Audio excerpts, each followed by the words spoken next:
नमाज से नहीं केवल मिलने वाला, जन्नत का रास्ता दुनियावी जिंदगी के अच्छे कर्मों से भी मिलेगा। नमाज भी हो और दुनियावी जिंदगी में अच्छे कर्म भी हो, ये मैं नहीं कह रहा, ये कुरान में अल्लाह का आदेश कह रहा है। कुरान के सूरा 2 आयत नंबर 112 में है, जिस किसी ने अपने आप को अल्लाह के सुपुर्द कर दिया और उसका काम भी अच्छा से अच्छा हो तो उसका बदला उसके परवरदिगार के पास है।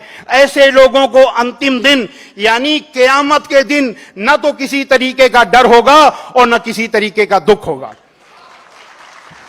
हजरत मोहम्मद सल्लल्लाहु अलैहि वसल्लम से एक सज्जन ने पूछा कि ए अल्लाह के रसूल, इस्लाम में कौन बात सबसे अच्छी है?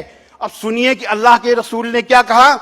भूखे को खाना देना और जान पहचान और गैर जान पहचान दोनों को सलाम करना, यह इस्लाम की सबसे अच्छी बात है। अब इससे बड़ी भलाई, इससे बड़ी अच्छाई और क्या हो सकती है?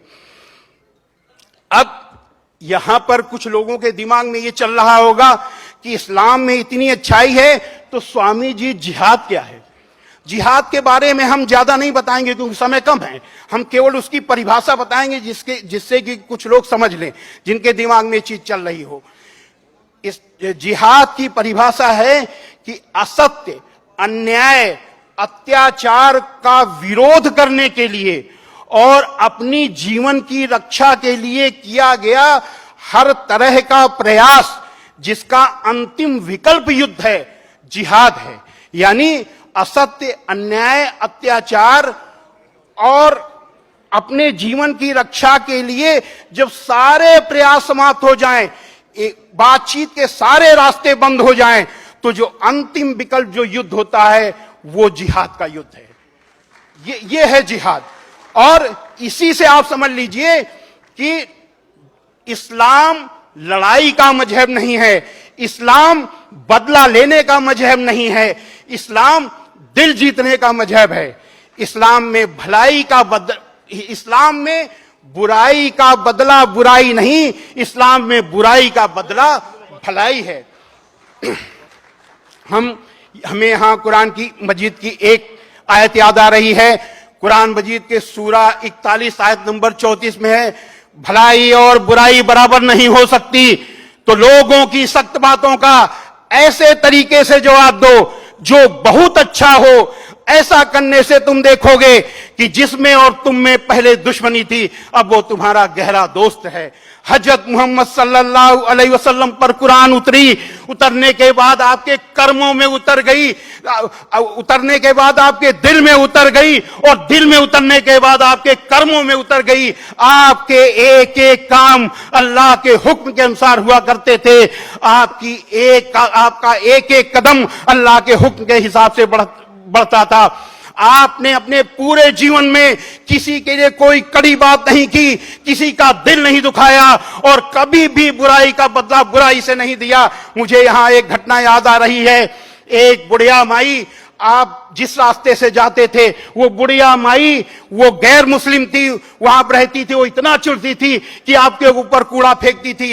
एक बार लगातार 3 दिन कूड़ा नहीं फेंका। हजरत मोहम्मद सल्लल्लाहु अलैहि वसल्लम ने सोचा कि बुढ़िया माई कहीं बीमार तो नहीं हो गई, उसने मेरे ऊपर 3 दिन कूड़ा नहीं फेंका। वो उन्होंने आवाज दी, माई माई। बुढ़िया माई ने पूछा कौन? आपने कहा मैं मोहम्मद। इतना सुनना था कि बुढ़िया माई बहुत जोर से नाराज हुई, बोली है मोहम्मद यहां कैसे आए?